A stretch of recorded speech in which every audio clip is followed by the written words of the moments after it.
ഇന്നിവിടെ ഞാൻ പപ്പായ കൊണ്ടുള്ള ഒരു പുഡിങ്ങാണ് തയ്യാറാക്കുന്നത്. ഒരുപക്ഷെ പപ്പായ കൊണ്ടുള്ള പുഡിംഗ് തയ്യാറാക്കുന്നത് നിങ്ങൾ ആദ്യമായിട്ടായിരിക്കും അറിയുന്നത്. വളരെ രുചികരമായിട്ടുള്ള ഈ ഒരു പുഡിംഗ് എങ്ങനെയാണ് തയ്യാറാക്കുന്നത്, അതിനുവേണ്ടി ഇവിടെ ഞാൻ ഒരു 2 പപ്പായ എടുത്തിട്ടുണ്ട്. അത് കഴുകി വൃത്തിയാക്കി ചെറിയ കഷ്ണങ്ങളാക്കി ഇതേ രീതിയിലൊന്ന് ചീകി എടുക്കുക. ഇവിടെ നമുക്ക് ഏകദേശം ഒരു 3/4 കപ്പോളം പപ്പായ ഞാൻ ചീകി എടുത്തിട്ടുണ്ട്.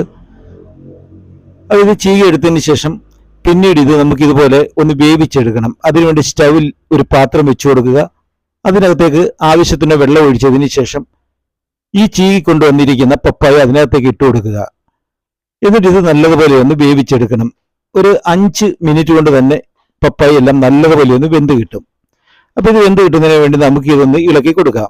അതുപോലെ തന്നെ ഈ ചാനൽ നിങ്ങൾ ആദ്യമായി കാണുകയാണെങ്കിൽ തീർച്ചയായും ഒന്ന് സബ്സ്ക്രൈബ് ചെയ്യുക. ഒപ്പം തൊട്ടടുത്തുള്ള ബെൽ ബട്ടണിൽ ഒന്ന് അമർത്തിയതിനു ശേഷം ഓൾ എന്ന ബട്ടണിൽ അമർത്തിയാൽ തുടർന്നുള്ള എൻ്റെ എല്ലാ വീഡിയോസിൻ്റെയും നോട്ടിഫിക്കേഷൻ നിങ്ങൾക്ക് അപ്പോഴപ്പോൾ കിട്ടുന്നതായിരിക്കും. പപ്പായയുടെ ആ ചീകി കൊണ്ടുവന്ന കഷ്ണങ്ങളെല്ലാം നല്ലപോലെ വെന്ത് വന്നിട്ടുണ്ട്. ഇനി ഇത് സ്റ്റൗവിൽ നിന്നൊന്ന് ഇറക്കി വെക്കുക. അതിനുശേഷം നമുക്ക് ഇതുപോലെ ഒരു അരിപ്പയിലൂടെ ഒന്ന് അരിച്ച് ആ വെള്ളം എല്ലാം ഒന്ന് കളഞ്ഞതിന് ശേഷം നമുക്കിതൊന്ന് എടുക്കാം. തീർച്ചയായിട്ടും നിങ്ങളൊന്ന് വീട്ടിൽ തയ്യാറാക്കുക. വളരെ രുചികരമായിട്ടുള്ള ഒരു പുഡിംഗ് തന്നെയാണിത്.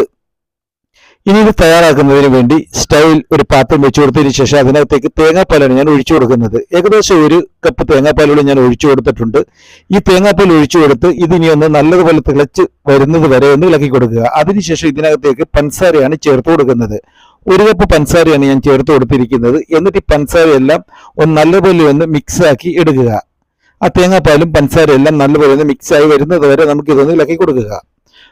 പഞ്ചസാര നിങ്ങൾക്ക് കൂടുതൽ ആവശ്യമുണ്ടെങ്കിൽ അതനുസരിച്ച് അല്പം കൂടുതൽ ഇട്ട് കൊടുക്കുക. അതല്ല കുറവ് മതിയെന്നുണ്ടെങ്കിൽ അതനുസരിച്ച് നിങ്ങൾക്ക് കുറച്ച് ഇട്ട് കൊടുക്കാവുന്നതാണ്. പഞ്ചസാരയെല്ലാം തേങ്ങാപ്പാലിനകത്ത് നല്ലപോലെ മിക്സായി വന്നിട്ടുണ്ട്.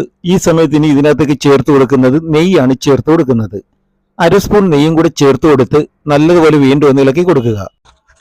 അതിനുശേഷം ഇനി ഇതിനകത്തേക്ക് ചേർത്ത് കൊടുക്കുന്നത് നേരത്തെ ചീകിയെടുത്ത പപ്പായയുടെ കഷ്ണങ്ങളാണ് ഇനിയും ഇതിനകത്തേക്ക് ചേർത്ത് കൊടുക്കേണ്ടത്. തിളച്ച് വന്നതിന് ശേഷം വേണം ഇതുപോലെ പപ്പായ ചേർത്ത് കൊടുക്കേണ്ടത്. ചേർത്ത് കൊടുത്തതിന് ശേഷം ഇത് നല്ലതുപോലെ ഒന്ന് ഇളക്കി കൊടുക്കുക. നല്ലതുപോലെ ഇളക്കി ഇതൊന്ന് കുറുകി വരുന്നത് വരെ വേണം ഇതൊന്ന് ഇളക്കി കൊടുക്കേണ്ടത്. അപ്പൊ നമുക്കിത് നല്ലതുപോലെ ഒന്ന് ഇളക്കി കൊടുക്കാം. ഇളക്കി കൊടുത്ത് ഇതെല്ലാം നല്ലതുപോലെ ഏകദേശം ഒന്ന് കുറുകി വരുമ്പോൾ ഇതിനകത്തേക്ക് പിന്നീട് ചേർത്ത് കൊടുക്കുന്നത് കോൺഫ്ലവർ കലക്കിയ വെള്ളമാണ് ഇതിനകത്തേക്ക് ചേർത്ത് കൊടുക്കുന്നത്. ഞാനിവിടെ 1 കപ്പ് കോൺഫ്ലവർ കലക്കിയ വെള്ളമാണ് ചേർത്ത് കൊടുക്കുന്നത്. കോൺഫ്ലവർ കലക്കിയ വെള്ളം ചേർത്ത് കൊടുത്തതിന് ശേഷം നല്ലതുപോലെ പിന്നെ ഒന്ന് ഇളക്കി കൊടുക്കുക. നമ്മൾ ഇതിനകത്തേക്ക് ചേർത്ത് കൊടുത്ത് പപ്പായയുടെ കഷ്ണങ്ങളും തേങ്ങാപ്പാലും നല്ലതുപോലെ ഒന്ന് മിക്സ് ആയി വരുന്നത് വരെ വേണം ഇതൊന്ന് ഇളക്കി കൊടുക്കേണ്ടത്. അതിനധികം സമയമൊന്നും വേണ്ട. ഒരു 5 മിനിറ്റ് മുതൽ ഒരു 8 മിനിറ്റ് വരെ സമയം കൊണ്ട് തന്നെ നമ്മുടെ ഈ ഒരു പുഡിങ്ങിന് വേണ്ട ആ ഒരു കറക്റ്റ് പരുവത്തിൽ നമുക്ക് ഈ ഒരു ക്രീം കിട്ടുന്നതാണ്.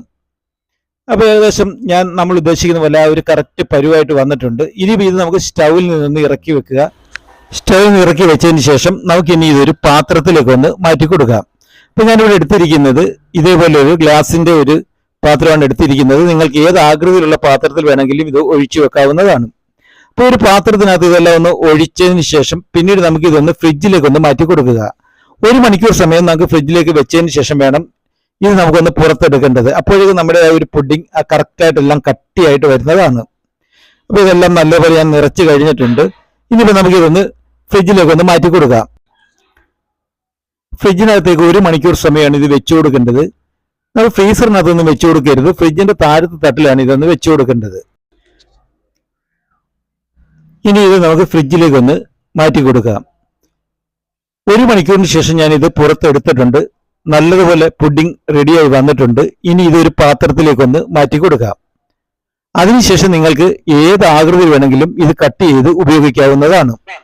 അതുപോലെ തന്നെ ഈ ഒരു വീഡിയോ നിങ്ങൾക്ക് ഇഷ്ടപ്പെട്ടെങ്കിൽ തീർച്ചയായും ഒന്ന് ലൈക്ക് ചെയ്യുക, ഒപ്പം ഒന്ന് ഷെയർ ചെയ്യുക.